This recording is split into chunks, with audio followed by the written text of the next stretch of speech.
नमस्कार दोस्तों, मैं भानु मिश्रा आपका स्वागत करता हूं पाठशाला कंसेप्ट क्लासेस में। जैसा कि मैंने बताया था आपको कि मैं अब आपको रीजनिंग का भी सेट कराऊंगा, एसएससी जीडी का पूरा वाला। बहुत ही सिंपल रीजनिंग के क्वेश्चन है, तो आपको टेंशन लेनी नहीं है, ठीक है ना। बस क्या है, कुछ 2-4 क्वेश्चन ही हैं जो थोड़े से तकलीफ दे सकते हैं आपको, लेकिन यदि सिलेक्शन लेना है तो हमें सारे क्वेश्चन बनना चाहिए, ठीक है ना। तो क्या आप लोग तैयार हैं? तो स्टार्ट करें पहले क्वेश्चन से। ये प्रीवियस ईयर का पहला क्वेश्चन है, तो चलिए स्टार्ट करते हैं। देखिए, आपको दिख रहा होगा ये क्वेश्चन। मैं आपको टाइमर लगा देता हूँ, ठीक है ना। मैं 15 सेकंड का टाइमर लगाता हूँ, आप इसको कीजिए, ठीक है ना। पहले आप इसको कीजिए, दर्पण इमेज वाला क्वेश्चन है, करिए ज़रा।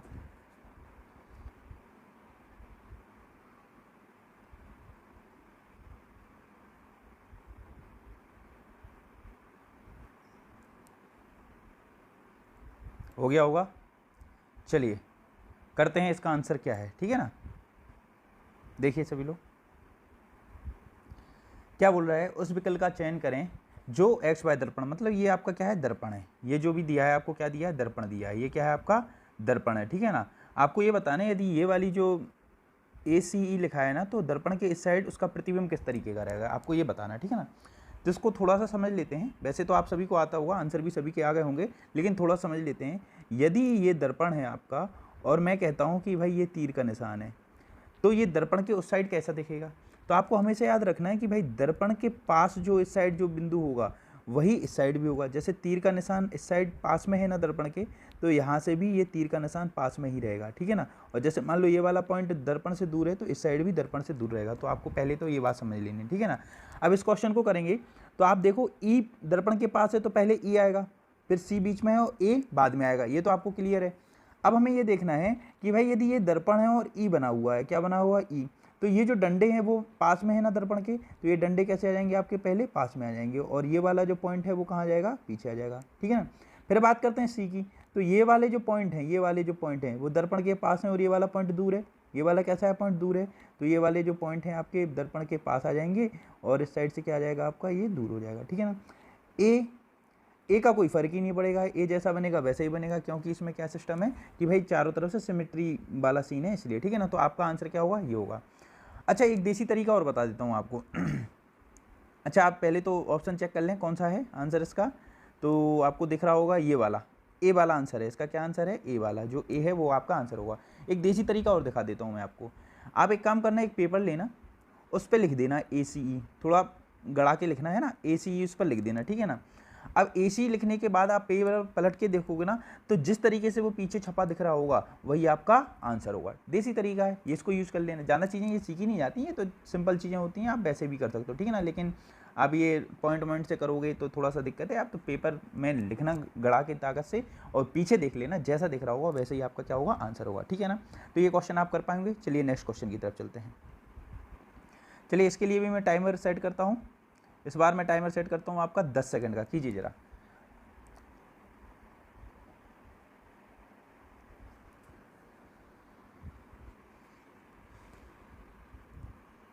चलिए, हो चुका है समय, आंसर सभी के आ चुके होंगे।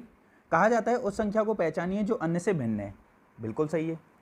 अब देखिए ज़रा, वैसे ही पहचान लोगे। अब ये 196 लिखा हुआ है, क्या लिखा हुआ है आपका, 196, तो ये तो 14 का स्क्वायर है ना, ठीक है, बहुत सही। ये 11 का स्क्वायर है, और ये किसका स्क्वायर है, ये आपका किसका है, 16 का स्क्वायर है। अब 252 किसी का स्क्वायर ही नहीं होता, यहाँ हम इसका वर्गमूल नहीं निकाल सकते, तो चौथा क्या हो जाएगा, इसका आंसर हो जाएगा आपका। बिल्कुल सिंपल क्वेश्चन है, कोई टेंशन वाली बात नहीं। नेक्स्ट क्वेश्चन देखते हैं। चलिए इसको कीजिए, मैं इसमें 20 सेकंड का टाइमर लगाता हूँ।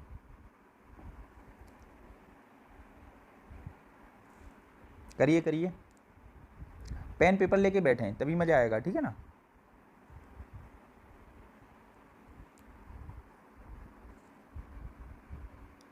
चलिए, हो गया समय। कहा जाता है उस विकल्प का चयन करें जो दी गई जोड़ी के अनुरूप है। आपको इनमें से ऐसा देखना है जो इसी तरीके से है, जो ये लिखा है ना उसी तरीके से आपका ये हो, है ना, सिंपल चीज़ें हैं। अच्छा देखिए, C से H जाने में हमें कितना चाहिए पड़ेगा, DEFGH, तो +5 हो रहा है ना। और D से I जाने में भी हमें कितना लगेगा, +5 लगेगा। तो हमें बस ये वाली ऐसी जोड़ी देखनी है जिसमें क्या हो आपका, इसमें क्या हो आपका 5 की दूरी हो, ठीक है ना। तो AB और XY में आप देखोगे तो बहुत लंबा चौड़ा अंतर है, ठीक है ना। अब PQ और UV देख सकते हो। पीछे देखते हैं, PQRSTU, ये 5 आया। और Q से देखेंगे PQRSTUV, तो ये वाला आपका सेकंड वाला सीधा सीधा आंसर हो जाएगा। ये सिंपल चीज़ें हैं, ये तो कोई चीज़ सिखाई नहीं जाती है, तो आपको वैसे ही आती है, ठीक है ना। ये तो बस जस्ट क्वेश्चन है, जो आगे जो ठीक ठाक क्वेश्चन है उनको अपन करेंगे। इस चैनल को सब्सक्राइब जरूर करें, मैं डेली बेसिस पे आपको प्रीवियस ईयर क्वेश्चन डालता रहूँगा, ठीक है ना। और लाइक ज़रूर करें, कमेंट करें, कम से कम अपने 5 दोस्तों को जरूर सब्सक्राइब 5 दोस्तों को जरूर आप इसकी लिंक शेयर करें। और मैं आपको रीजनिंग का भी करा रहा हूँ, और आगे चल के आपको हिंदी और जो भी पूरा मतलब सेट है ना, जो 200 नंबर का आता है, पूरे क्वेश्चन मैं कराऊंगा, जिससे आपको तरीका पता पड़ेगा कि पेपर कैसे हमें सॉल्व करना है, ठीक है ना। आप कर तो लेते हो, लेकिन क्या है, एक साथ करने में पूरे 100 क्वेश्चन एक साथ कैसे सॉल्व करने हैं, तो वो आपको आना चाहिए, ठीक है ना। तो इससे आपकी ठीक ठाक व्यवस्था बन जाएगी, ठीक है ना। चलिए नेक्स्ट क्वेश्चन की तरफ चलते हैं। चलिए इसको कीजिए, इसमें मैं लगा देता हूँ आपका, कितना सेकंड का लगा दूँ बताइए ज़रा। इसमें भी मैं 15 सेकंड का लगा देता हूँ। चलिए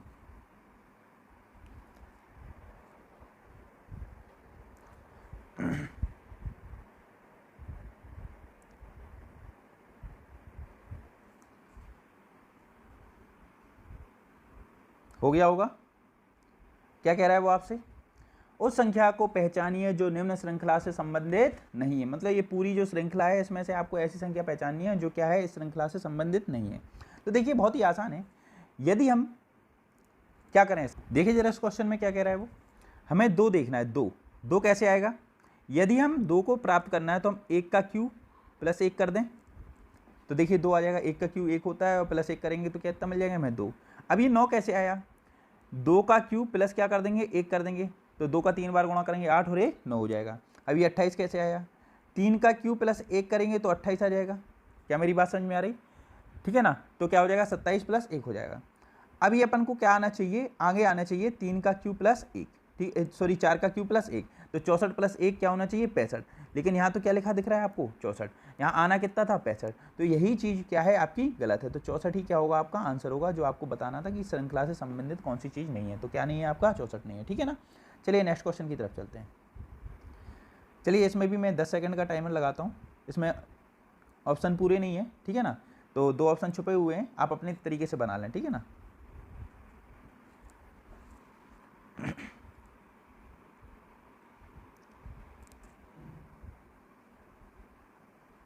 हो गया। देखिए क्या कहता है, ये सभी को आते होंगे, कोई चीज़ें बताने वाली है नहीं, है ना, बहुत सिंपल है। उस बैन रेखा चित्र का चयन करें जो नीचे दिए गए तीनों वर्गों के बीच के संबंध को बेहतर रूप से दर्शाता है। कहता है विद्यालय, अध्यापक, छात्र। तो आपको पता है एक विद्यालय होगा बड़ा सा, उसमें छात्र होगा और कौन होगा आपका, अध्यापक हो। इस तरीके का आंसर बनेगा इसका, ठीक है ना। इस तरीके से इसका क्या बनेगा, आंसर बनेगा, ठीक है ना। ये आपका क्या होगा, आंसर होगा। नेक्स्ट क्वेश्चन की तरफ चलते हैं। हाँ, ये कुछ क्वेश्चन है जो करने चाहिए अपन को। इसके लिए मैं देता हूं आपको 30 सेकंड, पढ़िए इसको आराम से और कीजिए। यही चीज़ है जो समझानी है ना, बाकी तो सारी चीज़ें आपको आती हैं। अगल बगल करना सीखना अपन को, है ना, इस क्वेश्चन में।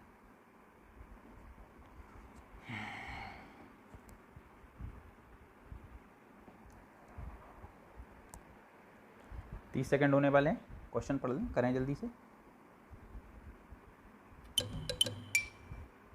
30 सेकंड हो चुके हैं। चलिए अब अपन करते हैं ना, सीखते हैं इसको। कहा जाता है 5 छात्र एक कतार में खड़े हैं। सुमन प्रणव के बगल में खड़ी है, लेकिन वह दीना के बगल में नहीं खड़ी है। कुमार राजू के बगल में खड़ा है, जो सबसे बाईं ओर खड़ा है, और दीना कुमार के बगल में नहीं खड़ा है। तो बीच में कौन खड़ा है, आपको सीधा सीधा आंसर देना, ठीक है ना। तो आप पहली बात तो ये समझें, आपको इसमें क्या बनाना है, पहले तो आप एक लाइन बना लेना है इसको करने के लिए, ठीक है ना। इस लाइन में कितने लोग बैठे हैं, 5 लोग बैठे हैं। एक कतार है ना, तो आपने कतार बना ली, कितने लोग बैठे हैं, 5 लोग बैठे हैं। आप एक नहीं बनाना, इसमें 2 बनाना, क्योंकि इसमें बनती हैं संभावनाएं। क्या बनती है, संभावनाएं। करने का तरीका लिखना आप, करना देखना आप, इसमें कितनी कतारें बनाना, आप 2 बनाना। एक ऊपर बना ली, एक नीचे बना ली, ठीक है ना। अब क्वेश्चन पढ़ना चालू करते हैं यहाँ से।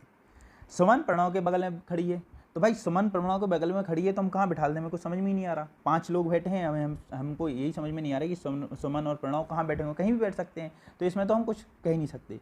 लेकिन वह दीना के बगल में नहीं खड़ी है। अब जब हम सुमन और प्रणव को नहीं बिठा पा रहे तो दीना को कहाँ से बिठा देंगे, ठीक है ना। अब आगे चलते हैं, आगे क्या कहता है, कुमार राजू के बगल में खड़ा है। क्या बोल रहा है, कुमार राजू के बगल में खड़ा है। अब हमें कुछ यहाँ तक कुछ भी नहीं पता हम क्या कर रहे हैं, ठीक है ना।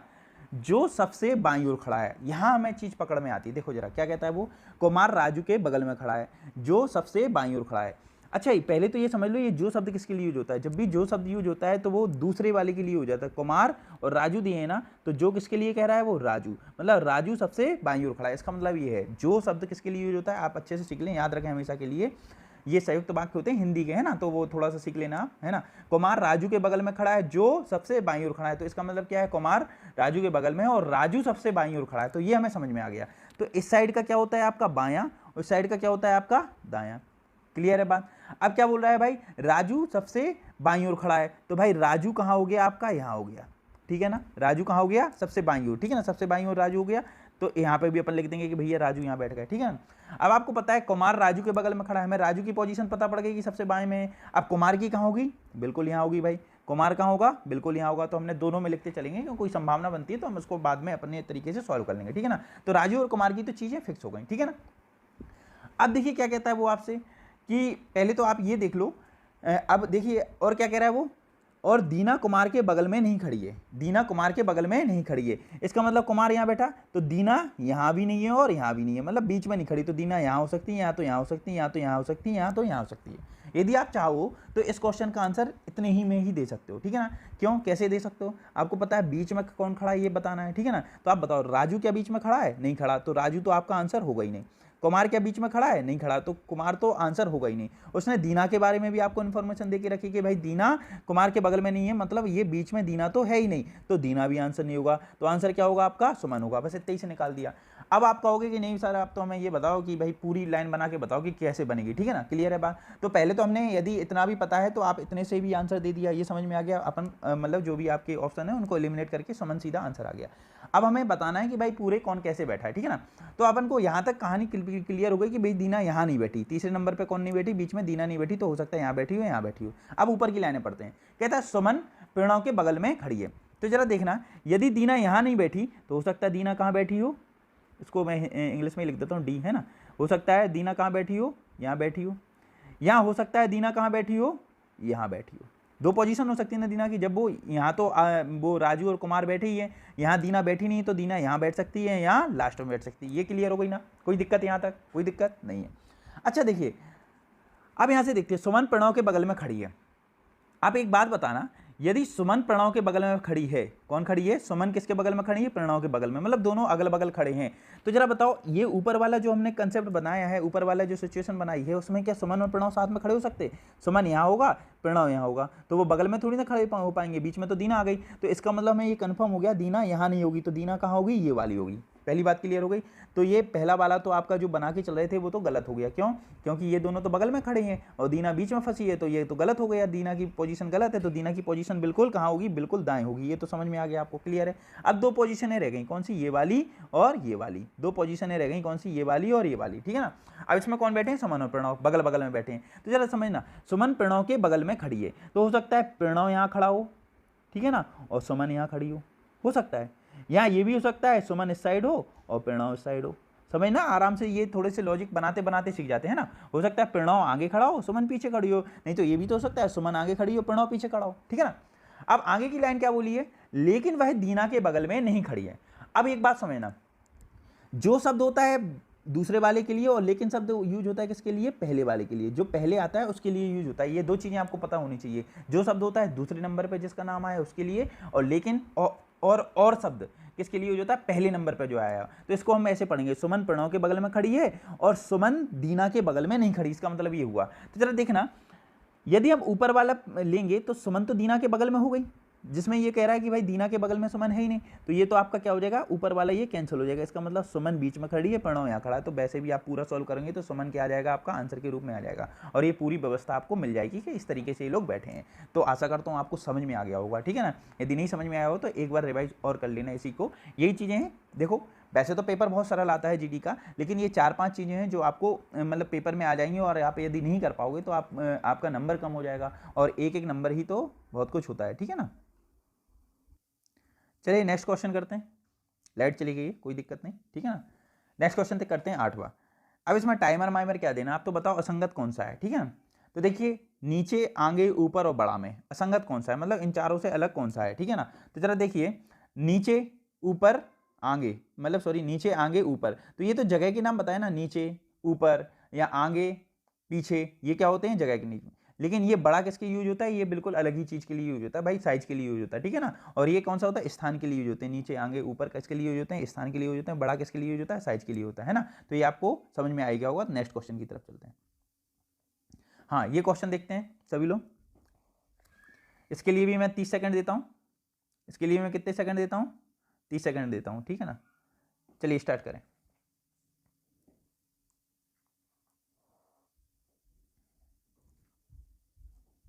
पेन कॉपी लेके बैठे, सब्सक्राइब जरूर करना भाई, अपने दोस्तों को जरूर अपने जोड़ना इसमें, ठीक है ना। रीजनिंग का पहली बार सेट करा रहा हूँ मैं, है ना, तो धीरे धीरे इसमें भी इम्प्रूवमेंट हो जाएगी। मैथ अच्छे से ठीक ठाक करा लेता हूँ, लेकिन थोड़ा सा रीजनिंग, है ना, लेकिन आपको इससे करना आ जाएगा कि पेपर कैसे करते हैं। लीजिए, हो गया 30 सेकंड, ठीक है ना। चलिए पढ़ते हैं सवाल। एक साइकिलिंग प्रतियोगिता में 5 छात्रों ने हिस्सा लिया। रॉबर्ट, मोनिस ने पहले, अब ये कहानी लिखी है ना, 5 लोगों ने हिस्सा लिया है, ठीक है ना। रॉबर्ट मोनिस से पहले लेकिन गुंजन के बाद आया, ठीक है ना।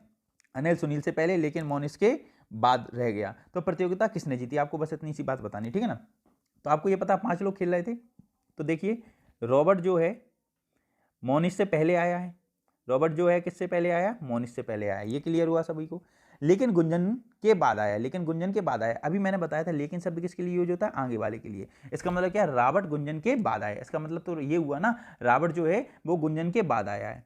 रॉबर्ट किसके बाद आया, गुंजन के बाद आया। तो यहाँ से पहली लाइन क्लियर हो गई, ठीक है ना। देखो, मोनिस रॉबर्ट के बाद आया और रॉबर्ट के गुंजन के बाद आया, ये कहानी समझ में आ गई, कोई दिक्कत ही वाली बात नहीं, जो लिखा है वो समझ में आ ही गया होगा आपको, ठीक है ना। अच्छा, आगे देखिए, अनिल सुनील के पहले। अनिल किसके पहले आया भाई, अनिल है जो किसके पहले आया, सुनील के पहले आया, ठीक है ना। इस साइड बड़ा चिन्ह लगा दिया तो इसका मतलब ये समझ लेना पहले आ गया, ठीक है ना। लेकिन मोनिस के बाद आया है, तो लेकिन का शब्द किसके लिए यूज होता है, पहले वाले के लिए। अनिल मोनिस के बाद आया, इसका मतलब ये हुआ ना, अनिल किसके बाद आया है, मोनिस के बाद आया है। तो यहाँ पे मोनिस आ गया किसके बाद, अनिल के बाद। यही तो सॉरी, अनिल मोनिस के बाद रह गया, ठीक है ना। तो मोनिस आगे रह गया इसका मतलब। तो ये वाला 2 इक्वेशन बन गए। आपको बताना है बड़ा कौन सा है, सबसे पहले कौन जीता। तो लो, सिंपल हो गया भाई। देखो, जब मोनिस इन दोनों के पीछे ही रह गया तो मोनिस के पीछे ये दोनों रह गए, तो यदि हम इसको जोड़ेंगे तो क्या सीन बन जाएगा, अनिल और ये पूरी सीक्वेंस बन गई। तो भाई गुंजन आपकी विजेता है, ठीक है ना। गुंजन कौन है, आपकी विजेता है। जोड़ देना, देखो एम इसमें भी, एम इसमें भी, कॉमन ले लेना, यहाँ जैसे सीधा लिख देना, यहाँ से आप यहाँ जोड़ के लिख देना, ठीक है ना। अब जैसे करना हो वैसे कर लेना, सिंपल चीज़ें, कोई ज़्यादा दिमाग लगाने वाली चीज़ें है ही नहीं, ठीक है। चलिए नेक्स्ट क्वेश्चन, चलिए कीजिए। इसमें मैं देता हूँ आपको 15 सेकेंड का टाइम।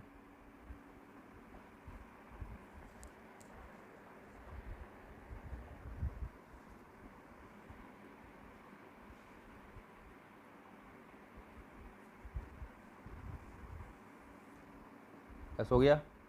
चलिए देखिए क्या कहता है, सिंपल सिंपल क्वेश्चन है, कुछ ही चीज़ें हैं जो आपको आ जाती हैं, जो करनी पड़ेंगी, है ना, ठीक ठाक। देखिए क्या कहता है, डी का मतलब 4 है, जी का मतलब 7 है, गार्डन का मतलब क्या है। तो आपको कुछ नहीं करना है, जी को कितने नंबर पे लिखते हैं, 7 नंबर पे लिखते हैं। ए को कितने नंबर पे लिखते हैं, 1 नंबर पे लिखते हैं, ठीक है ना। और आर को कितने नंबर पे लिखते हैं अपन, 18वें नंबर पे लिखते हैं। और डी को कितने नंबर पे लिखते हैं, 4 नंबर पे लिखते हैं। और ई को 5 नंबर पे और एन को 14 नंबर पे। यदि आप इन सबको जोड़ेंगे, यदि आप इन सबको जोड़ेंगे तो आपको प्राप्त होगा कितना, 49। जोड़ दें जरा, तो आंसर आपका क्या हो जाएगा, चौथा हो जाएगा। क्लियर है बात सभी को, सिंपल चीज़ें। चलिए नेक्स्ट क्वेश्चन की तरफ चलते हैं, करिए जरा। अब इसमें आपको बताना है असंगत युग्म कौन सा है, असंगत युग्म कौन सा है। तो जरा समझना बात को। मिस्र कैरो, इटली रोम, ग्रीस एथेंस, इराक दिनार। तो समझना, इटली की राजधानी क्या है, रोम है। मिस्र की क्या है, कैरो है। ग्रीस की राजधानी क्या है, एथेंस है। इराक का जो रुपये चलता है वो क्या है, दिनार है। तो ये आपको मुद्रा की बात कर दी यहाँ पे। और यहाँ किसकी बात कर रहा है, वो सीधी सीधी किसकी बात कर रहा है, आपको पता ही है, राजधानी की बात कर रहा है। तो आंसर क्या हो जाएगा, तीसरा हो जाएगा, ठीक है ना। चलिए नेक्स्ट क्वेश्चन की तरफ। अब ये क्वेश्चन तो आपको आता ही होगा, इसको जूम कर दूं तो इसको सॉल्व करना तरीके से, ठीक है ना। ये सभी को आता होगा, ऐसा कोई दम नहीं है इनमें, है ना। चलिए इसमें क्या टाइमर दे दूं, चलिए कीजिए 15 सेकेंड में। अच्छा, ये टाइमर वाला सीन सही लग रहा है कि नहीं लग रहा, नहीं लग रहा हो तो अगली बार हटा देंगे। कमेंट जरूर कर देना आप, ठीक है ना, कमेंट कर देना कि भाई ठीक लग रहा है नहीं लग रहा, ठीक है ना। अभी मैं जीएस और हिंदी का भी कराऊंगा, ठीक है, हो गया। चलिए सभी को आता होगा, कैसे करेंगे। कुछ गुड़ियाँ फूल हैं, तो आपको पता है ये मैंने 50-100 से कराए हैं, आपको भी आते होंगे, तो यहाँ पे क्या कर दिया हमने 50 लिख दिया, यहाँ भी क्या हो गया 50 लिख दिया, आपको पता है, ठीक है ना। कोई भी पेड़ गुड़िया नहीं है, कोई भी पेड़ क्या नहीं है, गुड़िया नहीं है, तो ये 100 हो गया और ये भी क्या हो गया आपका 100 हो गया, ये आप सभी को पता है, ठीक है ना। अब देखिए आपको निष्कर्ष दिए कोई गुड़िया पेड़ नहीं है, कोई गुड़िया पेड़ नहीं है, तो गुड़िया कहाँ है, पेड़ यहाँ है, ठीक है ना। तो देखिए पूरा कहानी इसी वाले पद से आ रहा कि नहीं, पेड़ और गुड़िया नीचे वाले पद में है तो भाई नीचे वाले पद में, इसका आंसर नेगेटिव में होना चाहिए तो भाई नेगेटिव में ही है इसका आंसर, ठीक है ना। दोनों पे 100 होना चाहिए तो भाई दोनों पे 100 है, ठीक है ना। तो ये तो पहला वाला निष्कर्ष तो क्या हो गया आपका सही हो गया। अब दूसरा देखते हैं, कुछ फूल पेड़ हैं, कुछ फूल पेड़ हैं, तो भाई फूल से गुड़िया गए और गुड़िया से पेड़ आए, तो भाई इन दोनों का आंसर तो नेगेटिव में आना चाहिए था ना, कंबाइंड है, लेकिन ये तो प्लस में है, तो ये दूसरा वाला गलत है। तो आंसर क्या होगा, केवल निष्कर्ष एक आपका क्या करता है, फॉलो करता है। केवल आंसर क्या होगा, निष्कर्ष एक वाला, जो भी आपका निष्कर्ष एक है फॉलो करता है केवल इसका आंसर, तो आपका क्या आ जाएगा, चौथे नंबर का आंसर हो जाएगा। क्या बात क्लियर है? जिसको नहीं आता मैंने पढ़ाए हैं और कभी टॉपिक में कराऊंगा तो मैं 150 से बढ़िया आराम से करा दूंगा। आप मुझे कमेंट जरूर कर देना कि आप पढ़ना चाहते हो या नहीं, इस तरीके से, ठीक है ना। चलिए नेक्स्ट क्वेश्चन देखिए। चलिए इसके मैं टाइमर देता हूँ, कितना दे दूँ बता, 15 सेकंड दे देता हूँ। चलिए कीजिए।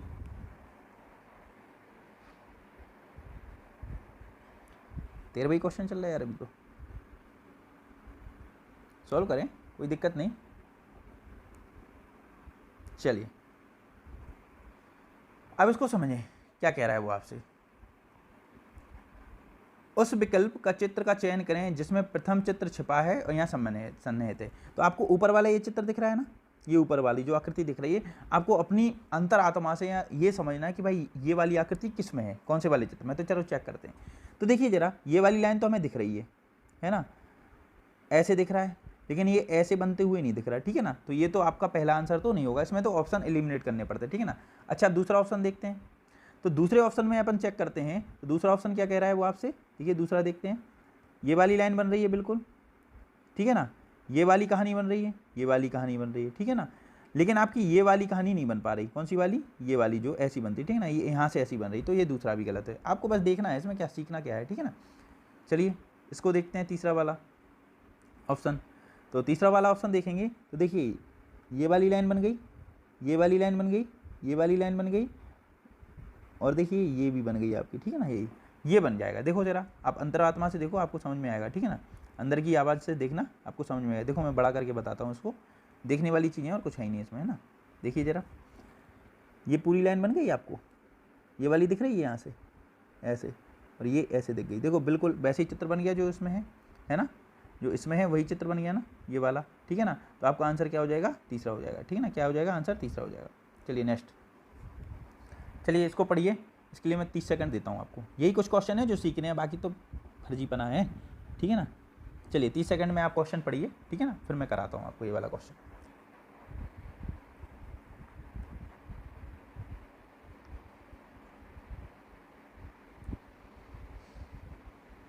पढ़िए पढ़िए, बिल्कुल आलस मत करो, तरीके से पढ़ते चलो भाई, है ना। यही कुछ क्वेश्चन है, मैंने देखा है कि भाई रीजनिंग थोड़ी ठीक है मैथ से, इसमें मैथ तो उड़ा दोगे वैसे ही, थोड़ा सा रीजनिंग में भी मार्जिन, क्योंकि नंबर पूरे आएंगे तभी काम बनेगा, ठीक ना। लिए 30 सेकंड हो चुके हैं आपके। चलिए इस क्वेश्चन को करते हैं। एक मंजिल पर 6 कार्यालय ABCDEF को आवंटित किया गया है। ये कार्यालय 2 कतारों में है, एक कतार का रुख उत्तर की तरफ है और दूसरी कतार का रुख किसकी तरफ है, दक्षिण की तरफ। तो पहले तो ये देख लो भाई, एक मंजिल में है, 2 कतार है, इस तरीके से। अब ये जो लाइन है ऊपर की तरफ देखेगी और ये वाली किसकी देखेगी, नीचे की तरफ। जो ऊपर की तरफ देख रही है वो क्या हो गया आपका, उत्तर हो गया, ठीक है ना। और जो नीचे की तरफ देख रही है वो क्या हो जाएगा आपका, दक्षिण हो जाएगा। ये तो आप सभी को पता ही है बात, ये तो सभी को पता ही होती है कि भाई आपको ये तो पता है ना, ऐसे होता है। ऊपर वाला उत्तर और नीचे को देख रहा है वो क्या होगा, दक्षिण, ठीक है ना। क्लियर है बात, दक्षिण मुख, जिस साइड मुख कर रहे हैं, ठीक है ना। ये नीचे वाला उत्तर ऊपर से देखेगा तो किस साइड देखेगा, दक्षिण की तरफ। आगे पढ़ते हैं। बी को उत्तरमुखी कार्यालय मिला, तो बी को ये वाला कार्यालय मिल गया भैया, उत्तर वाला, ठीक है ना, मिला, जो डी के बगल में नहीं है। अब जो डी के बगल में नहीं है तो क्या मैं डी ऊपर लिख दूं, यहाँ भाई दूर हो सकता है। तो डी के बारे में मुझे कोई भी इंफॉर्मेशन समझ में नहीं आ रही कि डी नीचे ही है या ऊपर है, मुझे कुछ समझ में नहीं आ रहा। क्यों, क्योंकि वो कह रहा है डी के बगल में नहीं है बी, तो इससे क्या समझ में आता है भाई, डी मान लो इसके बीच में कोई और होगा, डी होगा, ये भी हो सकता है, यहाँ हो सकता है ऊपर ही हो, तो डी तो ऊपर भी हो सकता है। हम इसके बारे में कुछ क्लियर नहीं कह सकते डी के बारे में, तो जो क्लियर नहीं कह सकते उसको आप छोड़ दो, ठीक है ना। आगे देखते हैं। डी और एफ को तिरछे रूप में आमने सामने कार्यालय मिले। अब ये तो समझ में आ गया, यदि डी ऊपर है तो एफ नीचे है, एफ ऊपर है तो नीचे, मतलब डी और एफ एक ही साथ नहीं है, अलग अलग हैं, ये ऊपर नीचे अलग अलग हैं, ठीक है ना, ठीक है ना, यहाँ तक समझ में आ गया। सी जिसका कार्यालय एफ के बगल में है, सी जिसका कार्यालय एफ के बगल में, पढ़ें जरा, सी जिसका कार्यालय एफ के बगल में है को दक्षिणमुखी कार्यालय मिला है। देखो जरा, सी को कौन सा कार्यालय मिला है, दक्षिणमुखी, और सी किसके बगल में, एफ के बगल में, तो एफ तो ऊपर आ जाएगा, ये तो क्लियर है क्योंकि अगल बगल हैं तो ऊपर ही तो होंगे। और एक और इन्फॉर्मेशन हमें पता थी यहाँ से कि डी एफ के तिरछे में बैठा है, डी जहाँ बैठा है वो एफ के तिरछे में, तो समझ में आ गया डी कहाँ होगा आपका, नीचे होगा, ठीक है ना, भले ही बगल में नहीं है लेकिन क्या होगा, एफ के तिरछे में सामने बैठा है, तो सामने तो तभी बैठेगा जब दूसरी जगह हो जाएगा। तो हमें ये पता पड़ गया सी एफ ऊपर होंगे और बी डी कहाँ होंगे, नीचे होंगे, ठीक है। आगे लिखा है ई उत्तरमुखी कार्यालय है, और हमें ये भी पता पड़ गया कि ई नीचे है, ठीक है ना। अच्छा बताओ, A B C D E F में बचा कौन सा, अब आपका ए बचा, तो ए कहाँ होगा, ऊपर होगा, ठीक है ना। वैसे इसमें देना चाहिए था सवाल में कि 3 नीचे बैठे हैं 3 ऊपर हैं, यहाँ 3 दक्षिणमुखी हैं 3 उत्तरमुखी हैं, दिया नहीं है, लेकिन आप करोगे तो आपको समझ में आ जाएगा ये देना था, और नहीं दिया तो भी हम मान लेंगे, ठीक है। ए सी एफ ऊपर हो गए और बी डी ई नीचे हो गए। अब पूछा क्या है, संयोजन में दक्षिणमुखी कार्यालय कौन सा है, तो बताओ दक्षिणमुखी में कौन कौन बैठे हैं, ए सी एफ, तो ए सी एफ कौन कौन सा है, ये तो नहीं होगा, ये भी नहीं होगा, ए सी एफ, ये देखो जरा, आगे पीछे बैठने में कोई दिक्कत नहीं है, ये वाला सीन बनेगा, तीसरा वाला, ठीक है ना। आपका आंसर क्या हो जाएगा, तीसरा। क्लियर है बात सभी को। चलिए नेक्स्ट क्वेश्चन करें, इस क्वेश्चन को पढ़ें अच्छे से, ठीक है ना। टाइमर है आपका 15 सेकेंड।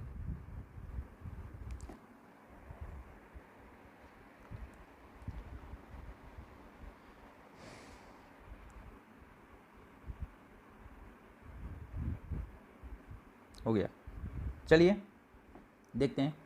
निम्न श्रृंखला में 2 संख्याओं को कोष्टक के भीतर रखा है, ध्यानपूर्वक बताइए कौन सा वाला सही है। भाई ये वाला सही है, कोष्टक वाला है, यहाँ भी वाला सही है, ठीक है ना। तो जरा आराम से चेक कर लेते हैं, कोई बड़ी बात ही नहीं है इसमें, ठीक है ना। तो चेक करें चेक सभी लोग। तो देखिए यहाँ पे 2 का अंतर है, मैं थोड़ा जूम कर दूँ इसको तो ज़्यादा समझ में आ जाएगा आपको। जूम कर दूँ ये पूरी कहानी, ठीक है ना, ये ऐसे, ठीक है ना।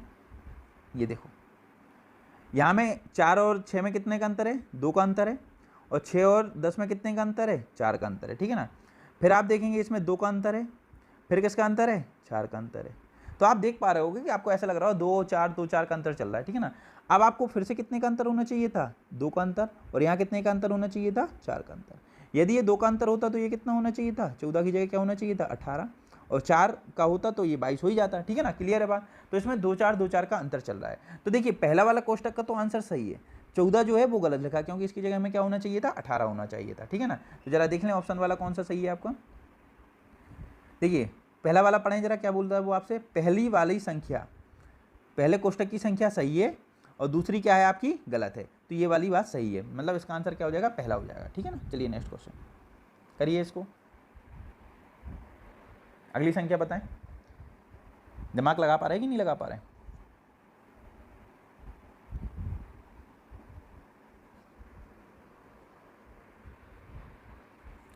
देखिए जरा इसमें, इसको भी जूम कर देता हूँ। अच्छी लॉजिक है भाई, ये करके जाना, नहीं तो दिक्कत आ जाएगी। सबको चाहते हुए भी रीजनिंग की वजह से कहीं पेपर गड़बड़ ना कर दो आप, है ना। इसलिए मैं कोशिश कर रहा हूँ कि आपको बताऊँ, है ना, ठीक है ना। चलिए इसको देखते हैं। देखिए 3 कैसे आया, 1 को दोगुना किया और 1 जोड़ दिया, 3 आ गया, ठीक है ना। अब ये 5 कैसे आया, 3 को दोगुना किया और 1 घटा दिया, 3 दूनी 6 गया तो कितना बचा, 5 बचा। अब ये 11 कैसे आया, 5 को दोगुना किया, 5 को क्या किया, 5 को हमने क्या किया, दोगुना किया और क्या कर दिया, 1 जोड़ दिया, तो भाई 11 आ गया। अब 21 कैसे आया, अब ये जो 5 है ना, सॉरी ये 11 है ना, 11 को हमने दोगुना किया और 1 घटा दिया। तो आप देख पा रहे होगे, एक बार मैं दोगुना करके 1 जोड़ रहा हूँ, एक बार मैं दोगुना करके 1 घटा रहा हूँ, फिर जोड़ा फिर घटाया, इसी प्रकार से चलेगी कहानी। तो जरा देखना, ये आया कब, जब +1 हुआ, ये आया कब, जब -1 हुआ, +1 हुआ, -1 हुआ, +1 हुआ, -1 हुआ, +1 हुआ, और ये अब जो आएगा दोगुना करके -1 होगा। तो 171 गुणा क्या करेंगे हम, 2 करेंगे और -1 कर देंगे, जो भी आंसर आएगा वो आंसर आएगा। 2 7 दूनी 14 की 4, 1 हासिल आए 2, 342, मतलब इसका आंसर आ जाएगा 341। कितना आ जाएगा इसका आंसर, 341, ठीक है ना। तो आपको दिख ही रहा होगा, चौथा नंबर क्या हो गया, आपका आंसर हो गया। क्लियर है बात। नेक्स्ट क्वेश्चन, चलिए इसको देखें, जल्दी निपटाओ जल्दी भाई। ये तो सिंपल है, कूट मूट भाषा है, आप तो कूट ही लोगे इसको तरीके से। देखिए चिल्ड्रेन है ना, तो CHI 4 को अलग अलग किया, फिर उल्टा लिख दिया, ठीक है ना। जैसे CHIL है ना, तो 4 को इसको अलग किया तो क्या लिख दिया, LIHC लिख दिया, ठीक है ना इसको। फिर पीछे का है तो DREN को लिख दिया ENERD ऐसे लिख दिया, ठीक है ना। अब इसको हम 4 पार्ट में लिखेंगे, मूव, तो EVOM हो जाएगा इसका, और इसको लिखेंगे तो TNEM हो जाएगा। तो आप देख लो कौन सा है, EVOM तो भाई सभी में दिख रहा है, इसमें नहीं दिख रहा, तो चौथा तो आंसर नहीं होगा। TNEM तो ये नहीं होगा, ये भी नहीं होगा, तो आपका पहले ही आंसर हो जाएगा, ठीक है ना, TNEM, ठीक है ना। क्लियर है बात सभी को? चलिए इस क्वेश्चन को करें जल्दी फुर्ती, करो करो करो, आंसर ले आओ जल्दी।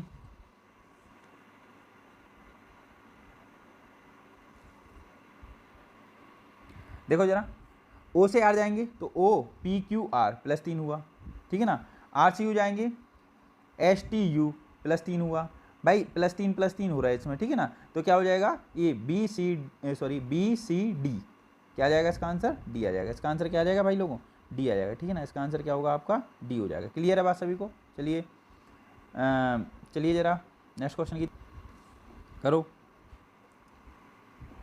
ये सिंपल है, 11 में 2 जोड़ा तो क्या मिला, 13 मिला, और 13 का स्क्वायर क्या होता है 169। इसी प्रकार 18 में 2 जोड़ेंगे तो कितना होगा 20, और 20 का स्क्वायर कितना होता है 400। सिंपल। आगे चलिए, ज़्यादा टाइम खराब नहीं कर रहे हैं इन क्वेश्चनों में, ठीक है ना।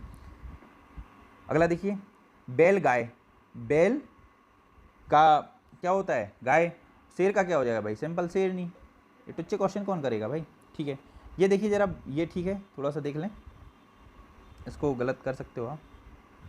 ये 22वां क्वेश्चन देखिए जरा, इसका दर्पण प्रतिबिंब ये बन गया, इस वाले का दर्पण प्रतिबिंब ये वाला बन गया, तो इसका दर्पण प्रतिबिंब जरा देखिए ऐसा बनेगा, ऐसा वाला चित्र आ जाएगा, ठीक है ना। क्लियर है बात, समझ में आ ही गया होगा, ऐसा वाला, ठीक है ना। तो आप देख लो, वैसे ही समझ में आ रहा होगा, ठीक है ना, सिंपल चीज़ें हैं। तो जरा देखिए कौन सा वाला आ रहा है आपका, ये तीसरा वाला आंसर होगा इसका, क्या होगा आपका तीसरे नंबर का आंसर। समझ रहे होंगे, इसमें क्या है समझना, कुछ है ही नहीं, देखना है बस, आपको एबिलिटी होनी चाहिए देखने की, ठीक है ना। नेक्स्ट क्वेश्चन देखो, 23 कौन सा वाला है, ये जो भी है 23 वाला है, करो। आपको बताना है कि आने वाली अगली श्रृंखला में क्या आएगा, आगे वाली क्या आएगा। देखो, 0 था या सर्कल था, उसके अंदर त्रिभुज आ गया, ठीक है ना। अब इन दोनों को कंपेयर करें तो त्रिभुज के अंदर चतुर्भुज आ गया, मतलब 3 भुजाओं वाले के अंदर क्या आ गया, चतुर्भुज आ गया। अब इसको देखेंगे तो चतुर्भुज के अंदर क्या आ जाएगा, 5 भुजाओं वाला कुछ आ जाएगा, ठीक है ना, 5 भुजाओं वाला आ जाएगा। तो आपका ये कौन सा हो जाएगा, चलिए देखते हैं कौन सा आंसर होगा। बी वाला आंसर दिख रहा है इसका, कौन सा, बी, दूसरा वाला, ठीक है, ये सिंपल है। अच्छा, कागज़ को मोड़ो जरा, इसमें कागज़ मोड़ने वाला सीन है थोड़ा सा, SSC में ये चीज़ें आती हैं, इसका भी मैं देसी तरीका बताने की कोशिश करूँगा। सब्सक्राइब जरूर करना भाई, अपने दोस्तों को जरूर भेजना, ठीक है ना, जिससे मैं रीजनिंग के और पार्ट भी बनाऊँ, है ना, और लाइक जरूर करना, ठीक है ना। देखिए जरा, कह रहा भाई एक कागज़ है ना ऐसे, ये जो डॉट दिए ना, इसका मतलब इसको ऐसे मोड़ दिया, ऐसे क्या कर दिया, इसको मोड़ दिया। कागज़ तो मोड़ना आता ही ना, ठीक है ना।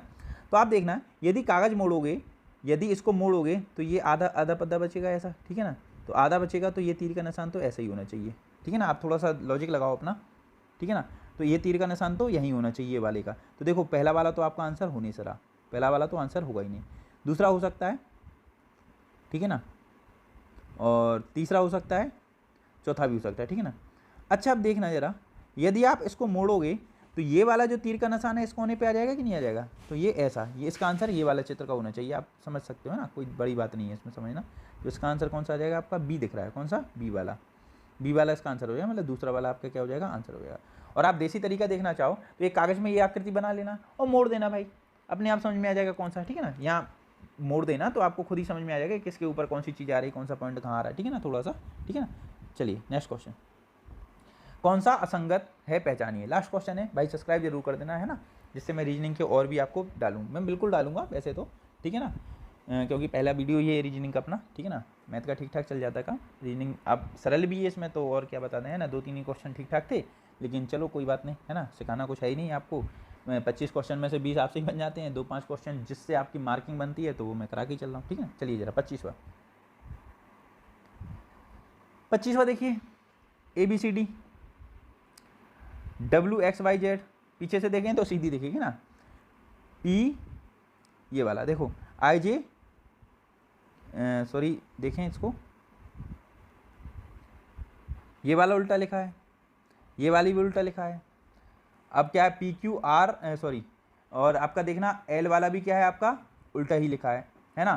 तो क्या हो जाएगा ये आर एस टी, ये वाला सीधा लिखा है ना, Q R S T, Q R S P, ये कैसे आ गया भाई, क्यू आर एस पी, ये उल्टा ही सीधा कुछ लिखा है ना, ये सीक्वेंस में भी नहीं है, ठीक है ना। तो आपका डी वाला ही आंसर होगा। देख लेते हैं कौन सा आंसर है। हाँ ऐसे भी देख सकते हैं ये सारे सीक्वेंस में, लेकिन ये सीक्वेंस में ही नहीं है, ठीक है ना। चलिए आपका ये वाला खत्म हो चुका है, ठीक है ना। सब्सक्राइब जरूर करना, कम से कम 5 लोगों को जरूर सब्सक्राइब करना, सॉरी सेंड करना लिंक, है ना। सब्सक्राइब करना, लाइक करना, ठीक है ना। और भी वीडियो है, बस आपको बैठ के देखना ही तो है वीडियो, ठीक है ना। बहुत बहुत धन्यवाद आपके लिए।